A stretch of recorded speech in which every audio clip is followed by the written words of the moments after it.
पूरी ज़मीन पर इंसाफ का निज़ाम कायम होगा, अल्लाह का हुक्म चलेगा, बातिल टूटेगा, हक़ का गलबा होगा। ईमान वालों को अल्लाह ताला इज़्ज़त, हुकूमत, इक़्तिदार, ताकत, गलबा देंगे। उनकी दोस्तों वीडियो को पूरा देख कर जाना। अब फैसले के महीने और साल आ रहे हैं, इसलिए अब गुनाहों की तरफ वापस जाने का बिल्कुल वक्त नहीं। बहुत गौर से जुमला सुनना, फैसले के साल आ रहे हैं। अब दुनिया की ज़िंदगी में ज़्यादा वक्त बाकी नहीं, पूरी दुनिया की ज़िंदगी में ज़्यादा वक्त बाकी नहीं। अब फैसले के दिन आ रहे हैं।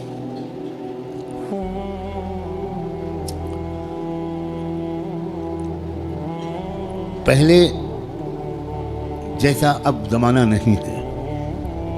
एक एक दिन जो गुजर रहा है ये फैसले के दिन से हमें करीब कर रहा है। और फैसले के दिन की जो सबसे बड़ी अलामत है कि अब फैसले का दिन करीब है, वो है फ़लस्तीन के हालात। क्योंकि अब बहुत बड़े बड़े वाक़यात होंगे। दज्जाल की आमद भी बहुत दूर नहीं है, और हज़रत ईसा की आमद भी बहुत दूर नहीं है, और इमाम मेहदी की आमद भी बहुत दूर नहीं। अब मसला ये है कि अगर अब भी हम गुनाहों की ज़िंदगी में लगे तो हमें अल्लाह दज्जाल के साथ खड़ा कर देगा, तौबा की तौफीक भी हमसे छीन लेगा। हज़रत इमाम मेहदी के दुश्मनों के लश्कर में हम खड़े होंगे। अब ये देखो, ये वो वक्त है, कुछ पता नहीं किस वक्त अगला कदम हो जाए। जो निशानियां अल्लाह के रसूल ने बताई थी आखिरी फैसलाकुन दौर की, बड़ी तेज़ी के साथ आ रही। उसमें एक निशानी ये थी कि बहुत भयानक जंग होगी यहूदियों के दरमियान और असली ईमान वालों के दरमियान। इसलिए जो कुछ इस वक्त गज़ा और फ़लस्तीन में हो रहा है, उससे हर ईमान वाले का ईमान हज़ारों गुना हर मिनट में बढ़ना चाहिए, इसलिए कि वो ही हो रहा है जो अल्लाह के रसूल बता कर गए थे। जिस वक्त वो आप बता रहे थे उस वक्त तो फ़लस्तीन में कोई मुसलमान था ही नहीं, और आप ये बता रहे हैं कि एक भयानक जंग होगी, ख़तरनाक जंग होगी, यहूदियों और ईमान वालों के माबैन एक ख़तरनाक जंग होगी। आप बता रहे हैं कि एक इलाका होगा जहाँ सच्चे पक्के मोमिन जान दे रहे होंगे और जान ले रहे होंगे, कुर्बानियाँ दे रहे होंगे। मस्जिद अक़सा की हिफाजत में नौजवान जूक दर जूक शहीद हो रहे होंगे।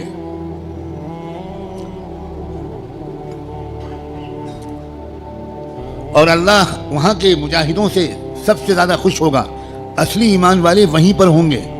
यहाँ तक कि जब सहाबा ने पूछा कि ये लोग जिनके बारे में आप कह रहे हैं सच्चे पक्के मोमिन, ये कहाँ होंगे, आपने फरमाया ये बैतुल मुक़द्दस और उसके चारों तरफ होंगे, मस्जिद अक़सा और उसके चारों तरफ होंगे।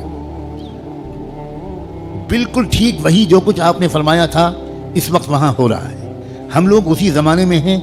आप इससे खुश हों या आप इससे नाराज़ हों, हमको अल्लाह ने वही ज़माना अता फरमाया जिसमें हम अपनी आँखों से अल्लाह के रसूल की बात को सच्चा पक्का होता हुआ देख रहे हैं। तो इस वक्त वहाँ जो हो रहा है उससे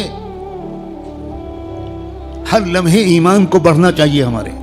ये हमारा ईमान की मजबूती की वजह है। लोग उल्टा समझ रहे हैं, ये जो कुछ वहाँ पर हो रहा है उससे खौफ उसके दिल में आ रहा है जो समझा हुआ नहीं है, डर वो रहा है जो समझा हुआ नहीं है। लेकिन जो समझा हुआ है कुरान और हदीस को, अल्लाह के रसूल की बातों को, वो ये कह रहा है कि यही तो वो फरमाया था अल्लाह के रसूल ने, जो हो रहा है वही हो रहा है जो अल्लाह के रसूल फरमा कर गए थे। इसका मतलब ये है कि आप की नबूवत बरहक है, आप सच्चे रसूल हैं। आपने उस वक्त ये फरमाया था जब इसके कोई आसार नहीं थे।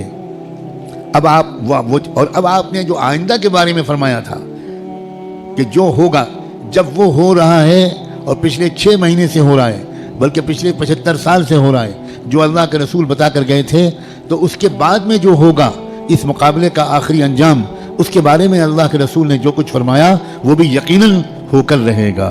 और वो क्या होगा? वो ये होगा कि अल्लाह के कलमे का बोलबाला वहाँ से फैलना शुरू होकर पूरे आलम की हर कच्ची पक्के घर में अल्लाह का कलमा दाखिल होगा। पूरी ज़मीन पर इंसाफ का निज़ाम कायम होगा, अल्लाह का हुक्म चलेगा, बातिल टूटेगा, हक़ का गलबा होगा। ईमान वालों को अल्लाह ताला इज़्ज़त, हुकूमत, इक़्तिदार, ताकत, गलबा देंगे। ان کی قربانیوں کے انعام کے طور پر ضرور دیں گے. اور پھر دجال کا قتل ہوگا, دجال سے چھٹکارا ملے گا. پوری دنیا میں لا يبقى بیت مدر ولا وبر الا وتدخل فيه کلمۃ الاسلام بعز عزیز او بذل ذلیل. اللہ کے رسول کی حدیث کے الفاظ ہیں کہ کوئی کچا پکا گھر یا کوئی خیمہ ایسا نہیں بچے گا جس میں اللہ کا کلمہ داخل نہ ہو جائے, طاقت کے بل پر یا قبول کر کے داخل ہو کر رہے گا. اس لیے لوگوں, یہ بہت چوکنا رہ کر جینے والا زمانہ ہے. اگر اسی طرح غفلت میں رہے جس طرح اب تک جی رہے ہیں تو ہمیں خبر بھی نہیں ہوگی, اور اللہ کی طرف سے فیصلہ ہو چکا ہوگا کہ اس نالائق, فاسق, فاجر, خطاکار, گنہگار مسلمان کو میں دجال کا ساتھی بناؤں گا. یہ امام مہدی کا ساتھی نہیں بنے گا, یہ حق کا ساتھی نہیں بنے گا, یہ سچ اور انصاف کا ساتھی نہیں بنے گا, یہ مظلوموں کا خادم نہیں بنے گا, یہ ظالموں کا ایجنٹ بنے گا, یہ ظالموں کا مخبر بنے گا, یہ ظالموں کا دلال بنے گا, 4 پیسے کے لیے تھانے پہ جا کر مخبری کرے گا. یہ فیصلہ کسی لمحے ہم میں سے کسی کے بارے میں ہو سکتا ہے. یاد رکھنا, میں نے اللہ کی توفیق سے اپنی بساط کے مطابق بہت لمبی بات کو چند جملوں میں سمیٹ کر آپ کے سامنے رکھ دیا ہے. قسم کھا کے کہتا ہوں, اس میں ذرا بھی مبالغہ نہیں ہے. فیصلے کا دن قریب ہے. اب اگر گناہوں کی طرف واپس لوٹے, اب اگر پچھلی زندگی کی طرف واپس لوٹے, جن غلطیوں کو چھوڑنے کا فیصلہ کیا ہے, بار بار اللہ تعالیٰ سے عہد کیا ہے, بار بار رو رو کر انفرادی اور اجتماعی طور پر یہ ارادہ کیا ہے کہ اب گناہ کی طرف واپس نہیں جائیں گے. دوستو, اب اگر واپس گئے تو پتہ نہیں پھر دوبارہ توبہ نصیب ہوگی کہ نہیں. کیونکہ یہ جو دن اب آ گیا زمانہ, اس زمانے کو پہچاننا علماء کا فرض ہے. علماء کی ذمہ داری ہے کہ وہ اس دور کو پہچانیں. پچھلے دور کی روایتی باتوں سے کام نہیں چلے گا. اب آپ کو اکابر علماء کے پاس رہنا پڑے گا, کچھ مہینے گزارنے پڑیں گے, تربیت لینی پڑے گی, ان کا اعتماد حاصل کرنا پڑے گا. جب اعتماد ہوگا تب وہ آپ کو خاص خاص باتیں بتائیں گے, تب وہ آپ کو اپنے سینے کا علم منتقل کریں گے, تب آپ کو وہ امانت سونپیں گے, آپ کو ایک ذمہ داری سونپیں گے کہ بھئی کس طرح امت کے عوام اور خواص کو, امت کے مردوں اور عورتوں کو, اور خاص طور پر امت کے نوجوانوں کو کس طرح سنبھالنا ہے.